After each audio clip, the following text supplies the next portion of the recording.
Just ahead, there aren't many sources of power as renewable as the heat beneath our feet. Si on prend de l'eau chaude dans le sol, on se sert de son énergie. On this episode, we look at geothermal, its sustainability, practicality, and cost. It's effectively an unlimited source of energy. And a climate case against the Swiss government sets an enormous precedent after elderly women argue the health risks brought on by global warming violates their right to life. The track we are on is more on 3 degrees global warming. Just 2 degrees is on. Now. I'm now 76. And now I know my daughter doesn't like me to say this, but statistically speaking, in 10 years I'm gone. So it's not I and my generation that profit from what we gained today, the next generations.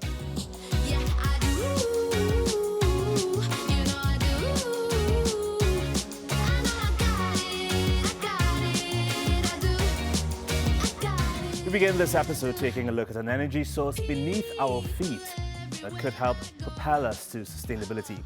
Its supporters say it's a clean, renewable source of low-carbon energy that could play a vital role in tackling the climate crisis. The potential of geothermal energy seems enormous. If estimates are correct, then geo is 50,000 times more powerful than all oil and gas resources.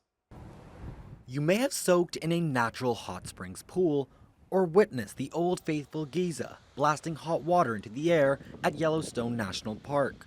But have you ever wondered where all that heat comes from? Well, it all lies deep below the Earth's crust and is called geothermal energy. In volcanically active areas close to tectonic plate boundaries, it's been used for decades to supply renewable heat and electricity in dozens of countries. At tectonic plate boundaries, water breaks through the Earth's surface with steam and hot water all by itself. But it can also be used in other areas, away from its origin. Listen to Francois Joubert, director of a plant in France's overseas Guadeloupe region, which hopes to supply 20% of the island's electricity through geothermal energy by 2035.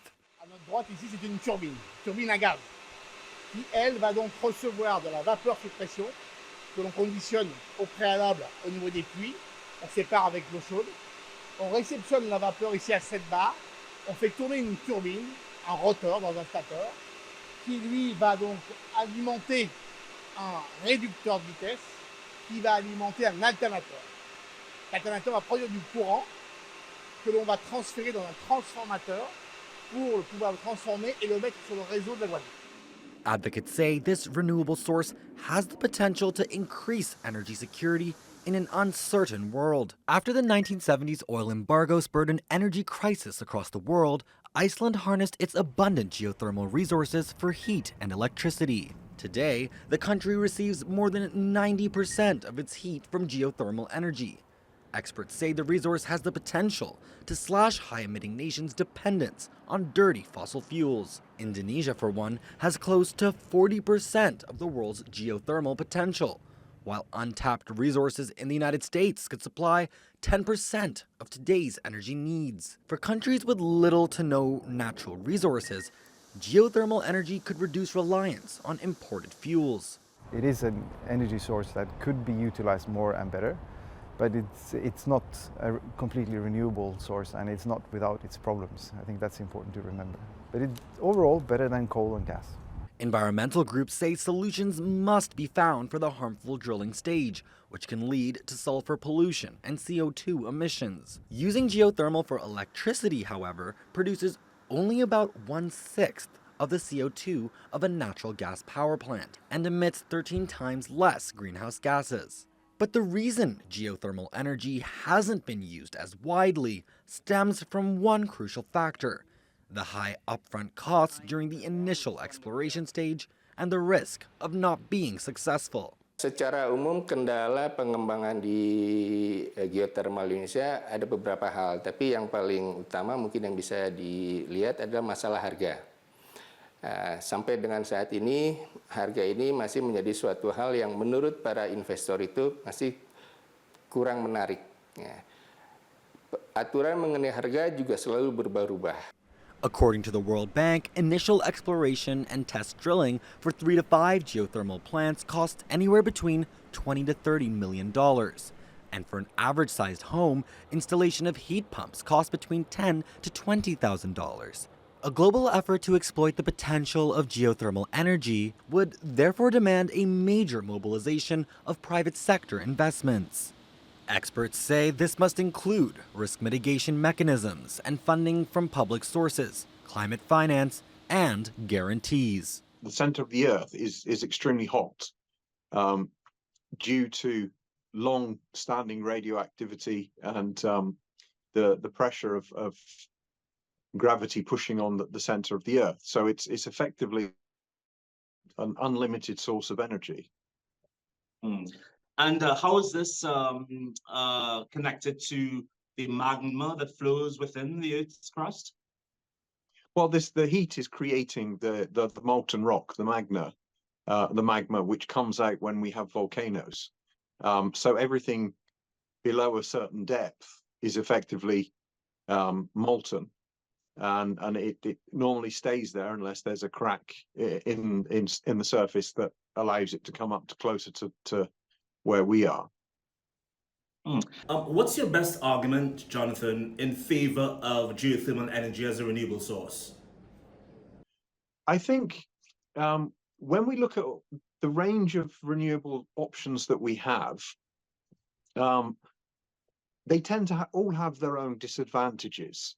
And the ones that we use most commonly, like solar and wind, are intermittent. So when it's windy, I'm here in the UK. It's a very windy country. We have a lot of wind potential, but sometimes there's no wind, and then the wind turbines don't produce anything. You know, if you're in Turkey, maybe solar is better than it is in the UK, but there's no solar at night. And even in sunny countries, you get days that are overcast, and there's no generation from solar. The beauty of geothermal is that it can be base load. So the heat is there all the time. You can run it 24 hours a day, 365 days a year, at whatever load capacity you need, you know, given the demand at that particular time. So it's much more reliable than some of the other more common renewable energy sources. These geothermal sources cool down over time? Over geological time, yes, but they're not going to cool down because we're using them. The amount of heat there is so vast we can't even comprehend the size of it, and it's not going to be used up because we're producing electricity from it. During human extraction, I understand there are environmental concerns about the release of greenhouse gas emissions like hydrogen sulfide, carbon dioxide, methane. Are these emissions, you think, insignificant when compared to oil and gas? Well, there are environmental issues around geothermal, and I think the emissions of gases are probably less of an issue. Generally, the number one environmental concern around geothermal usage is actually the water. So in a traditional geothermal power generation, you have a hot spring and up comes the water, and then you have to dispose of the water, and the water may well have contaminants. It may well have things. Water, even though it's superheated, it's unusable. Well, it's superheated. It comes up. You use it to heat turbines and produce electricity, and then you have to get rid of that water somehow. And water that comes up from the ground has minerals in it, and sometimes those minerals are ones that we don't want to have to deal with. So disposing of that water has traditionally been the biggest environmental concern when it comes to geothermal. What's preventing everyone from installing a geothermal system, say, at their homes? It's basically cost.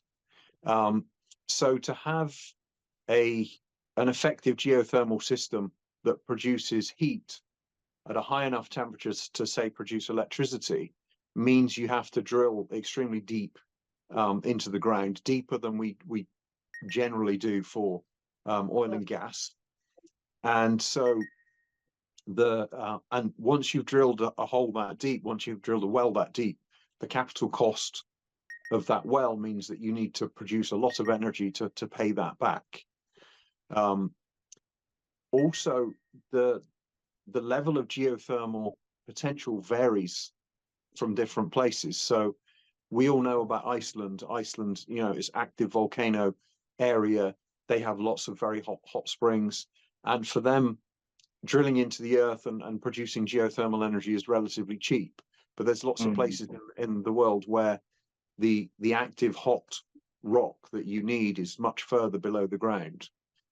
So with the current geothermal that we use, there's only certain areas where this technology can be used.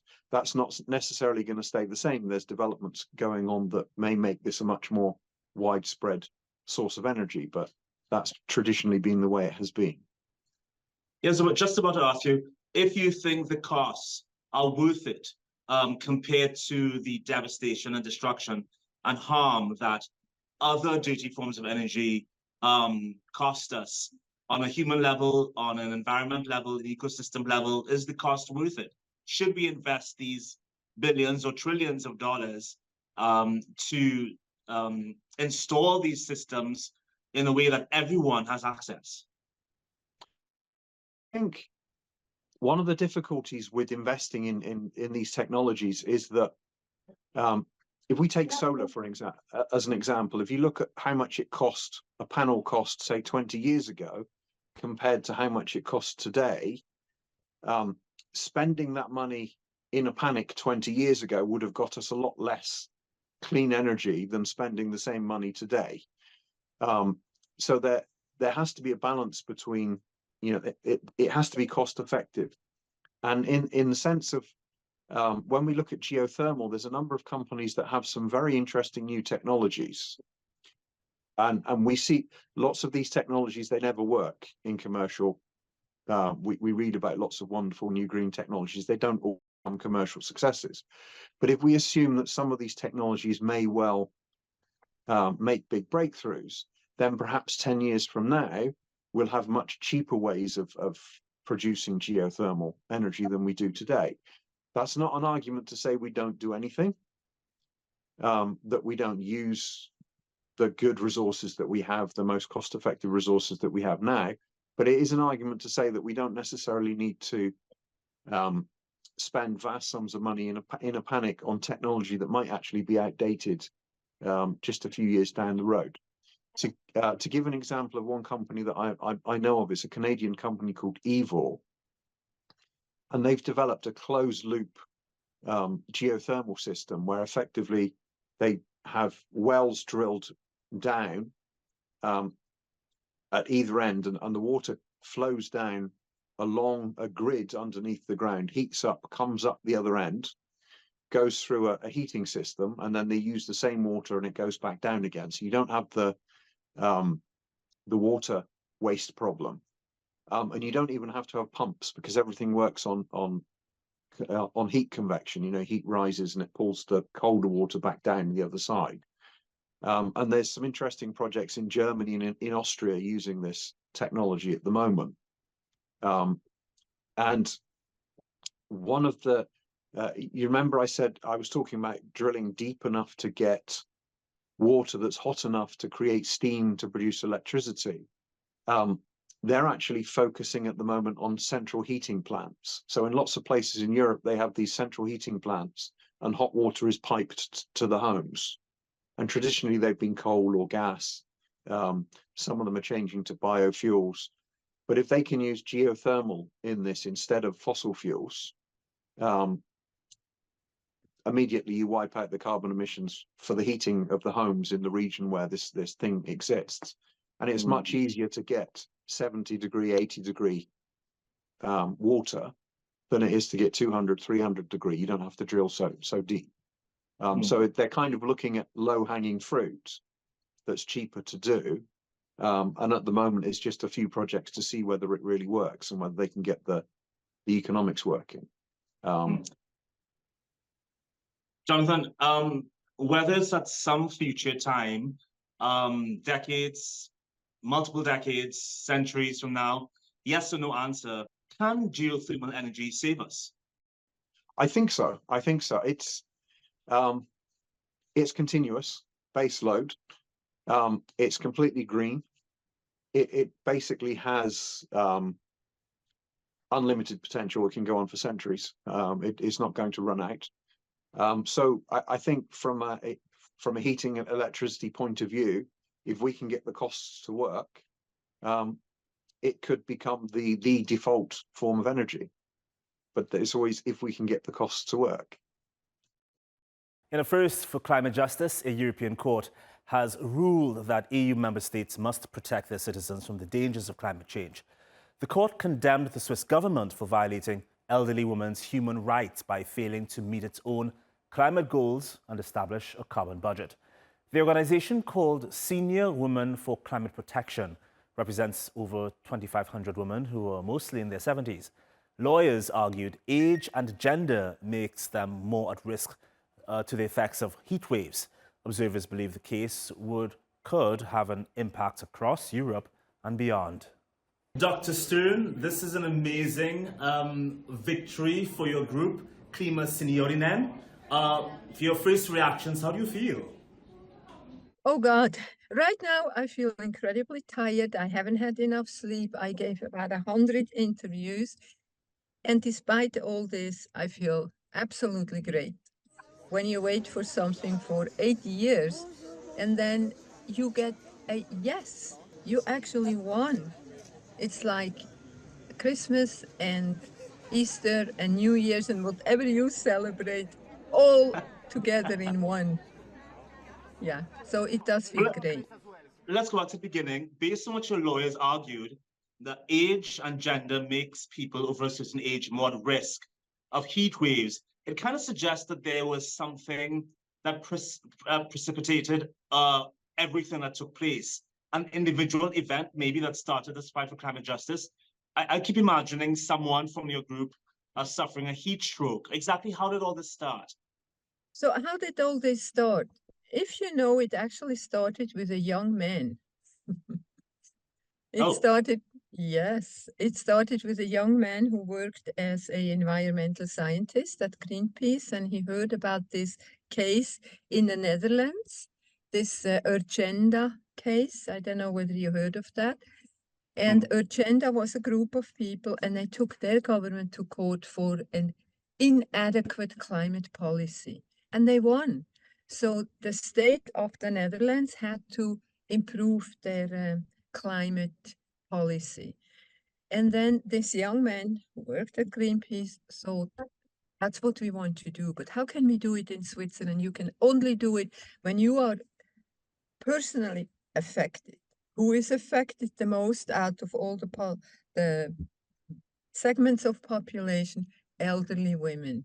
And that's then why he contacted an elderly women's association, and I said, would you take this on? And they did, and out of a dozen, there were about 150 when the association was founded, and now we are 2,500. Oh, fantastic. Well, you guys came together, built a case that basically said the Swiss government had violated its citizens' human rights by not doing enough to fight climate change. The court agreed. But what exactly does that mean? Is Switzerland way behind on its targets? Yes, Switzerland is extremely behind on its targets, like most countries. Give me a country that is not behind its target. It's behind its target, and specifically, it's not the track we are on.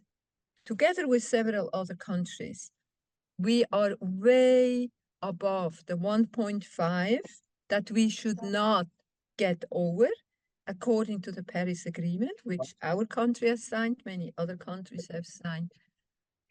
So that is a fact. We are not online because the track we are on is more on 3 degrees global warming. Now, worldwide, on the average, we already have 1.2, and we see the damage that is being done. So we definitely have to be beyond 1.5, which we are not.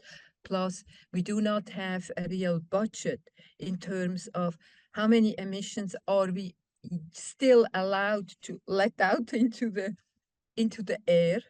We don't know that. What many people here in Switzerland say is, oh, come on, we are such a small country, forget it, we contribute only 0.04% to the worldwide gas emissions, but that's unfair. Every single country, and there are many small countries in this world, if they would all say the same, then that would in itself add up to 40% of global emissions. So we have to do our share. That's only fair. And we are not, because we do not know how much is it exactly. That would be the first thing that practically the government would have to do. On that note, I'd love to get your comment, your reaction to certain criticism. So the court said that ordered Switzerland to address its climate shortcomings and pay your group 80,000 euro. So, but what do you say to people who argue that Switzerland should not have to pay for warming temperatures, which of course is a global issue and not caused solely by the Swiss government? Now, of course, it's not caused solely by the Swiss government. That's what every country says that. They look at their own. It's like I would say, the amount of taxes I pay to the state is so minuscule, I'm not going to pay it. Okay? I mean, that's not fair, right? Because many people have only a little budget that a little amount of money they have to pay to the state.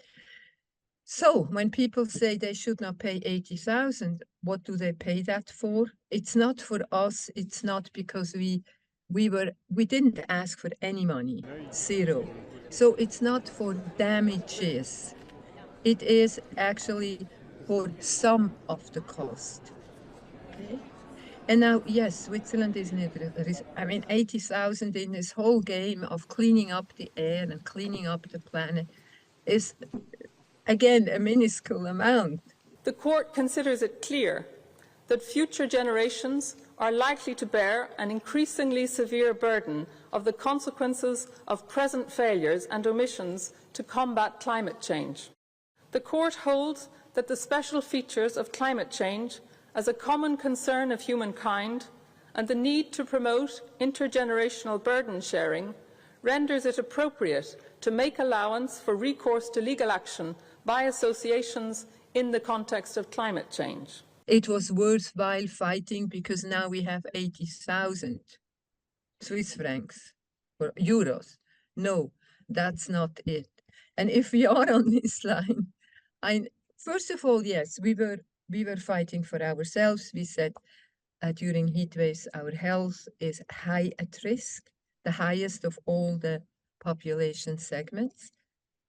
But we know, I'm now 76. And now I know my daughter doesn't like me to say this, but statistically speaking, in 10 years, I'm gone. So it's not I and my generation that profit from what we gained today, the next generations do. And that's very important for us. It is. Wow, those statements gives me a lot more perspective in terms of why you're fighting for this. So the court's decision is legally binding, but do you think the Swiss government will comply? Well, they have to, because we are a member of the European Council. This whole thing has nothing to do with the European Union, what some people still confuse. So we are an official member state of the Council of Europe. Now, the court that belongs to the Council of Europe is the European Court of Human Rights in Strasbourg. Many people confuse that also with Brussels and then the EU again. So the government better accept it. And they have made a first statement and they said, yes, we will honor this statement, we will live up to it. And I love to hear that. But we all know how many words are spent out into, and they fly somewhere around, but they don't go where they actually should. So we make sure that they increase the speed of coming up with a climate policy that really deserves its name and protects the population from these terrible and increasing heat waves. And we are not going back to the rocking chair, I can tell you that. We will watch out that the government does its job. We don't know exactly how we can oversee that, because first of all, it's the job of the ministers of the European Union. So there will be one or two, I don't know how many persons be assigned. And Switzerland now has to give evidence of what they are doing at the beginning now, 4 times a year. That's a lot. And we will we will definitely look at that. And Super. then necessarily speed up the heat. You know, we all have to give a little bit of a kick in the behind of these slow acting governments and politicians.